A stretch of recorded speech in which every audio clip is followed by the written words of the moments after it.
You can find out your blood type with a simple at-home test kit from Home Science Tools. First, you prepare the card by putting 1 drop of water in each of the 4 circles. Hang your hand down by your side for a minute, then disinfect your index finger. Have a helper prick your finger with a sterile lancet. Massage your finger to squeeze out a drop of blood on each of the 4 mixing sticks. You'll need to have a helper to hold the sticks. Try to apply an equal amount of blood to each stick.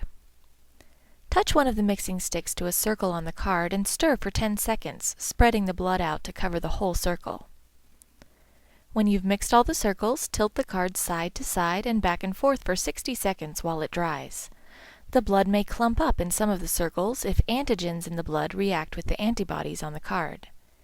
Compare the circles on the card to the blood typing chart to see what your blood type is.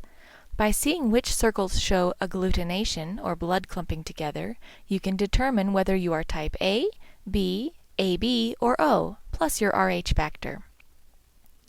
Remember that diseases can be transmitted through the blood, so take extra safety precautions when doing this project and clean up well. Home Science Tools also offers a classroom-sized blood typing kit and a simulated blood typing kit. Check them out at homesciencetools.com.